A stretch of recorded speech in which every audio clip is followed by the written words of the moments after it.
అసలు రాజన్న సిరిసిల్ల జిల్లాకు వచ్చేవరకు సాక్షిలో ఏమొచ్చిందంటే ముంపు గ్రామాల్లో ప్రత్యేక శిబిరాలు చొప్పదండి ఎమ్మెల్యే మేడిపల్లి సత్యం మద్యం మానేరు ముంపు గ్రామాల నిర్వాసితుల సమస్యల పరిష్కారానికి కృషి చేస్తానని ప్రత్యేక శిబిరాలు నిర్వహించి దరఖాస్తులు తీసుకుంటాం చొప్పదండి ఎమ్మెల్యే మేడిపల్లి సత్యం పేర్కొన్నారు. కలెక్టరేట్ సోమవారం బోయినపల్లి మండలం ముంపు గ్రామాలు కొదురుపాక వరదవెల్లి నీలోజిపల్లె నిర్వాసితులతో సమావేశమయ్యారు. ఎమ్మెల్యే సత్యం అర్హులందరికీ పరిహారం మిగతా ప్రయోజనం అందేలా కృషి చేస్తానని హామీ ఇచ్చారు. దరఖాస్తులపై మరోసారి అధికారులు సర్వే చేయిస్తామని తెలిపారు. కొదురుపాకలో గురువారం, వరదవెల్లిలో శుక్రవారం, నీలోజిపల్లి శనివారం రెవెన్యూ అధికారులు ప్రత్యేక శిబిరం నిర్వహించి దరఖాస్తులు స్వీకరిస్తూ స్పష్టం చేశారు. సందీప్ కుమార్ జా, వేములవాడ ఆర్డీఓ ఎస్డీసీ రాధాబాయ్, బోయిన్పల్లి తహసీల్దార్ నారాయణ రెడ్డి, కలెక్టర్ పర్యవేక్షణ శ్రీకాంత్ అధికారులు పాల్గొన్నారు. ముంపు గ్రామాల్లో ప్రత్యేక శిబిరాలు పెట్టి ధన్యవాదాలు మేడిపల్లి చొప్పదండి ఎమ్మెల్యే మేడిపల్లి సత్యం గారికి. మద్యమానేరు ముంపు నిర్వాసితుల సమస్య ఇప్పటిది కాదు, చాలా ఏళ్లుగా వాళ్ళు కష్టపడుతుర్రు, బాధపడుతుర్రు, ఇబ్బందులు పడుతుర్రు, ఆందోళనలు చేస్తుర్రు, ధర్నాలు రాస్తారోకోలు చేసిన వాళ్ళకి ఇప్పటి వరకు న్యాయం జరగలేదంటే ఈ ప్రభుత్వాలు ఏ స్థాయిలో ఏ రీతిలో ఉన్నాయి, ఈ నిర్వాసితుల పట్ల ఎంత నిర్లక్ష్యంగా వ్యవహరిస్తున్నాయో అర్థమవుతుంది. ఇప్పటికైనా వాళ్ళ సమస్యలు పరిష్కరిస్తామని ప్రభుత్వం తరపున ఆయన ముందుకెళ్ళి సత్యం గారు వాళ్ళ పరిహారం ఇప్పిస్తూ అంటారు. ధన్యవాదాలు సత్యం అన్న. ఖచ్చితంగా ఎవరెవరు తప్పిపోయారో అందరికి పరిహారం ఇవ్వాలి. వాళ్ళు సర్వం కోల్పోయి ముంపు నిర్వాసితులు సర్వం కోల్పోయి మొత్తం వాళ్ళు రోడ్డున పడరు, భూములు కోల్పోయారు. ఆ ఇచ్చిన ఇండ్లు కాడ ఇల్లు కంప్లీట్గా కూడా కట్టుకోలేక వాళ్ళు ఒక్కొక్కళ్ళు చాలా ఇబ్బందులు పడుతున్నారు. ఖచ్చితంగా ఆ ఫ్లాట్ రానులకు ఖచ్చితంగా ఇవ్వాలి. ఆ పరిహారం రానులు కూడా ఇంకా చాలా మంది ఉన్నారట. ఆ పరిహారం కూడా ఇప్పించే ప్రయత్నం చేయాలి. రాష్ట్ర ప్రభుత్వం కూడా మద్యమానేరు నిర్వాసితుల సమస్యలు పట్టించుకోవాల్సిన అవసరం ఉంది. గత ప్రభుత్వంలో వాళ్ళు చాలా ఆందోళన చేసిన అందరికి రాలేదు. ఇది బాధాకరమైన విషయం. అసలు ఏమైందంటే నిర్వాసితులకు రూపాయి ఎక్కడ ₹2 వారేసిన నష్టమేమని వాళ్ళు సర్వం కోల్పోయి ఊర్లు ఇడిచిపెట్టి కుటుంబ పిల్లలను సంచులు పట్టుకొని వలసపోతున్నారు. ఏమవుతుంది? ఒక పరిహారం ఎక్కువ ఇస్తే ఏమవుతుంది? వాళ్ళ త్యాగాలతోనే కదా 100 ఎకరాలు వాడుతుంది, సస్యశ్యామలం అవుతుంది, రైతులు బతుకుతున్నారు, ఈ రాష్ట్ర ప్రభుత్వానికి ఆదాయం వస్తుంది. మొత్తానికైతే నిర్వాసితులు ముంచనీకి అవుతున్నారు. మొత్తానికి ఏ ప్రభుత్వం అయినా గంతే పరిస్థితి. ఓని లక్ష్యం చేరేనా, అప్రమత్తంగా ఉండండి. గ్రీన్ డే భరోసా. మున్సిపల్ కమిషనర్గా ఖదీర్ పాషా. సిరిసిల్ల మున్సిపల్ కమిషనర్గా ఖదీర్ పాషా సోమవారం విధుల్లో చేరారు. నిజామాబాద్ మున్సిపల్ నుంచి 11వ శుక్రవారం కమిషనర్ ఇటీవల బదిలీ అయ్యారు. ఇన్ఛార్జ్ కమిషనర్ వాణి పూల మొక్క అందించి స్వాగతం పలికారు. మున్సిపల్ డిఈఈ ఉన్న వాణి ఇన్ఛార్జ్ కమిషనర్ బాధ్యతలు నిర్వర్తించారు. డిఈఈ కమిషనర్ రావడంతో ఆమె డిఈగా కొనసాగుతున్నారు. టీపీఓ సాయి కృష్ణ, మున్సిపల్ అధికారులు ఈసారి రోజులు కూడా పాపం అంత ఇన్ఛార్జ్ వ్యవస్థ. రాజన్న సిరిసిల్ల జిల్లాలోనే ఏ శాఖ అయినా ఇన్ఛార్జ్ కమిషనర్ కింద కూడా ఏంటిది ఇరిగేషన్ ఇన్ఛార్జిగా ప్రశాంత్ అట. జిల్లా నీటిపారుదల శాఖ ఇన్ఛార్జి ఎగ్జిక్యూటివ్ ఇంజనీర్గా ప్రశాంత్ బాధ్యత స్వీకరించారు. చందుర్తులు ఇరిగేషన్ డిఈగా పనిచేస్తుంది. ఈ డిఈలే ఈలు అవుతుంది ఇక్కడ రాజన్న సిరిసిల్ల జిల్లాలో. ఇంకా నయం ఏఈలు తెచ్చి పెట్టుకోండి ఇన్ఛార్జ్ ఈలుగా. ఎస్సీలో కూడా పెట్టండి, లేకపోతే ఇంకా బాగా మంచిగా ఉంటుంది. రాజన్న సిరిసిల్ల జిల్లా పనిచేయడానికి ఒక్క అధికారి కూడా ముందుకు వస్తారు. ఎందుకు? ఎక్కడ పొరపాటు జరుగుతుంది, ఏం కథ నాకు అర్థమైతే లేదు. మొత్తం ఇన్ఛార్జ్ వ్యవస్థనే. ఇప్పుడు ఈయన కొంచెం పర్మనెంట్ సిరిసిల్ల మున్సిపల్ ఖదీర్ పాషను ఒక ఆయన ఇచ్చినట్టున్నాడు. ఈయన ఎన్ని రోజులు పనిచేసిపోతాడో కూడా తెలియదు. రాసుకోవాలి, డేట్ రాసుకోవాలి. రాజన్న సిరిసిల్ల జిల్లాలో ఏ ఒక్క శాఖలో కూడా అధికారి స్వేచ్ఛగా చేయలేని పరిస్థితి. మళ్ళీ ఎక్కడ వేధింపులకు గురవుతున్నారు, మళ్ళీ ఎందుకు వెళ్ళిపోతున్నారు సెలవులు పెట్టి. ఇది చాలా రాష్ట్ర ప్రభుత్వం కానీ ఈ జిల్లా ప్రజాప్రతినిధులు కానీ ఆలోచన చేయాలి. ఇది అధికారి స్వేచ్ఛగా పనిచేయలేకపోతున్నారు. మళ్ళీ ఎందుకు ఇన్ఛార్జ్ వ్యవస్థ ఎన్ని రోజులు ఒక్కొక్కరు. ఈయన చందుర్తి చూసుకుంటాడు, వచ్చి మళ్ళీ జిల్లా మొత్తం చూసుకుంటాడు. ఆయన ఎవరు? ఈయన ఈ ప్రశాంత్. చందుర్తి డిఈ, చందుర్తిలో డిఈ నౌకరు చేయాలి. ఆల్సీనివాసు రోజుకు 5 సార్లు మీటింగ్ వెళ్తాడు అధికారులు. ఆయన డెవలప్మెంట్ బాగుంటుంది కాబట్టి.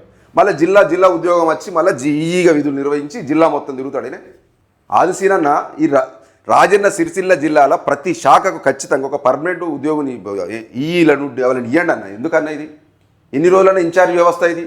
ప్రతి శాఖకి ఇన్ఛార్జ్ అధికారులు అన్న. పనులు ఏమైనా ముందుకు సాగుతున్నాయి అన్న? డెవలప్మెంట్ వర్క్స్ ఏమన్నా ఏమో అన్న. ఇది మీరు ఖచ్చితంగా ఒకసారి రివ్యూ పెట్టి ఏ శాఖలో ఏవేవి అందరు ఇప్పుడు సెలవులు పెట్టిపోయారు, ఎన్ని రోజులు ఇన్ఛార్జ్ వ్యవస్థ చెప్పండి. ఘోర పరిస్థితి. కాంగ్రెస్ ప్రభుత్వం వచ్చినాక రాజన్న సిరిసిల్ల జిల్లాలో ఏడాదిన్నరలా ఒక్క డిపార్ట్మెంట్లో ఒక్కటి పనిచేస్తున్నాడు చక్కగా. జిల్లా ఆఫీసర్ ఒక్కోలేరు, మొత్తం సెలవు పెట్టి వెళ్ళిపోతున్నారు. పిల్లల చేతి సర్కారు బడికి జైకొట్టి. ప్రభుత్వ పాఠశాలలో నమ్మకం, గవర్నమెంట్ టీచర్లో భరోసా పెంచాలని పలువురు ఉపాధ్యాయ పిల్లలు సర్కారు బడికి పంపుతున్నారు. పిల్లలను ఊరికి బడికి తీసుకెళ్తుంటే తల్లిదండ్రులు తమ పిల్లలు నేర్పిస్తూ ఇటీవల ఉపాధ్యాయులు చేపట్టిన బడిబాటలో విద్య వెరీ గుడ్. ఇది ఒక్కటి ఈ రాజన్న సిరిసిల్ల జిల్లా కలెక్టర్ ఒకటి నేను ప్రశంసిస్తుంది. ఇది మీకు అభినందనలు తెలుపుతున్నా సార్.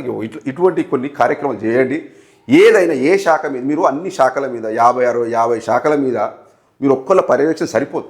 ఏ శాఖ అధికారి ఆ శాఖ మంచి విధులు నిర్వర్తిస్తే మీరు సూపర్ కలెక్టర్గా అద్భుతమైన కలెక్టర్గా పేరు తెచ్చుకుంటారు. మీరే మున్సిపల్ నౌకరీ చేయాలి, మీరే ఇరిగేషన్ నౌకరీ చేయాలి, మీరే ఏమైనా ఎన్ని శాఖలు 50 శాఖలు నౌకరీ చేయాలంటే అయితే సార్ మీతో ఒక్కొక్క శాఖకు టార్గెట్ పెట్టి పనిచేయించండి. వాళ్ళు ఫుల్ ఛార్జ్ ఇచ్చేసి వాళ్ళకి స్వేచ్ఛ ఇవ్వాలి ఉద్యోగులకు.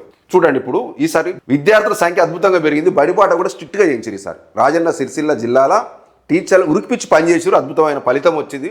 విద్యార్థుల సంఖ్య కూడా అద్భుతంగా పెరిగింది. వెరీ గ్రేట్ ఇది.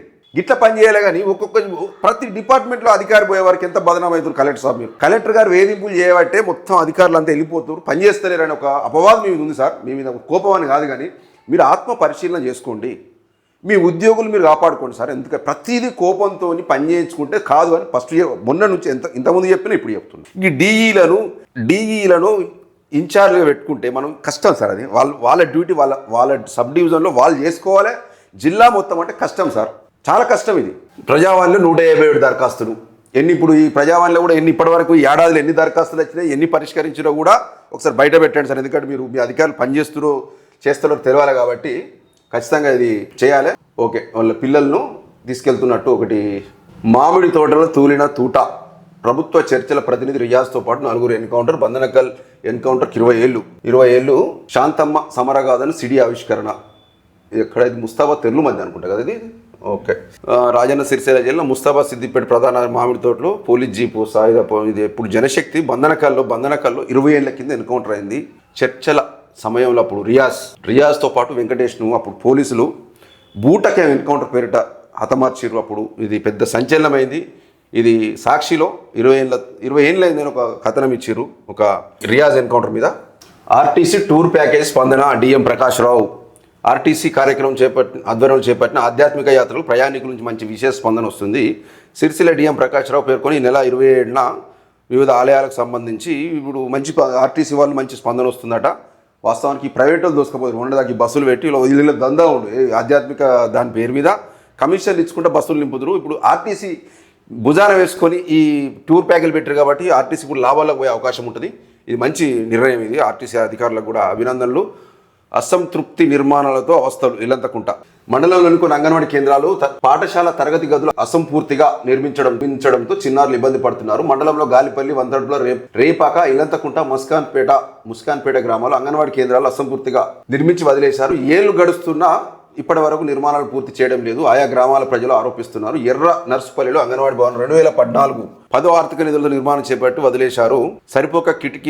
నిధులు సరిపోక కిటికీలు తదితర పనులు చేపట్టలేకపోయారు. 10 ఏళ్ళు నిరుపయోగంగా ఉంది. మస్కాన్ ఇవన్నీ ఎంత ఘోరం అంటే చూడు. పంచాయరాజ్ నిధులు విడుదల చేశామని చెబుతున్నారు. 18 లక్షలు 2014 అంగన్వాడీ సెంటర్లు నాట్ ఓన్లీ ఇల్లంతకుంటండి, ఇది రాజన్న సిరిసిల్ల జిల్లా వ్యాప్తంగా చాలా ఉంది. ఈ మున్సిపల్ పరిధిలో కూడా సర్దాపూర్లో స్లాబులు పోసి ఇడిచిపెట్టారు. మొన్నటిదాకా మానకొండూరు ఎమ్మెల్యే చేసిన రాసమే బాలకృష్ణ ఏమైనా పనులు 14 ఏళ్ళట అంటే మీ హయాంలో కట్టి ఇడిచిపెట్టారు. ఇది కనీసం ఇవి చిన్నవి కదా, 5 లక్షలు 6 లక్షలు పెడితే బిల్డింగ్లు అయితే ఇవి. ఇప్పుడు కాంగ్రెస్ ఎమ్మెల్యే కవ్వంపల్లి సత్తన్న మీరన్నా చేయొచ్చు కదా, 1.5 ఏడాది అయింది. ఇల్లంతకుంట మీ పరిదే కదా.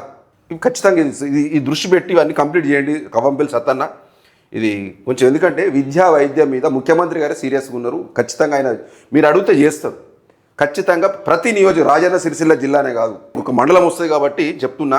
రాజన్న సిరిసిల్ల జిల్లాలో కూడా ఎమ్మెల్యేలు కానీ చొప్పదండి కానీ ఇంకోటి ఇటువంటి ఎన్ని అసంపూర్తిగా మిగిలిపోయిన బిల్డింగ్లు ఎన్ని ఉన్నాయో ఒక మొత్తం సర్వే చేయించి గ్రామాల వారిగా ఇంకెక్కడా అదనపు బిల్డింగ్లు అవసరం ఉన్నాయి.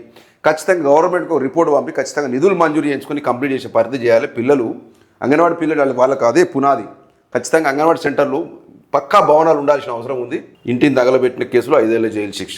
శాంతి భద్రతలు విఘాతం కల్పిస్తే కఠిన చర్యలు 4 పీడీ యాక్ట్ అంటే ఎవరి మీద గంజాయి కేసుతో పాటు ప్రజలను భయభ్రాంతులకు గురి చేస్తున్న 4 పీడీ యాక్ట్ నమోదు చేసినట్టు చెర్లపల్లి జైలు తరలించినట్టు వేములవాడ టౌన్ వీరప్రసాద్ తెలిపారు. వేములవాడ పట్టణానికి చెందిన బైరెడ్డి వినయ్, ఈర్ల సాయి, వస్తాద్ అఖిల్, నేదూరి రాజేష్ గతంలో గంజాయి హత్య కేసులు నిందితులుగా ఉన్నట్లు తెలిపారు. వారి ప్రవర్తనలో మార్పు రాకపోవడంతో తరచూ నేరాలకు పాల్పడుతూ ప్రజలను భయభ్రాంతులకు గురి చేస్తున్న 4 చెర్లపల్లికి జైలుకు తరలించడం తెలిపారు. జిల్లాలో భయభ్రాంతులకు గురి చేస్తే రౌడీ షీటర్ మీద పోలీసు నిత్యం నిఘా ఉంటుందని చెప్పారు.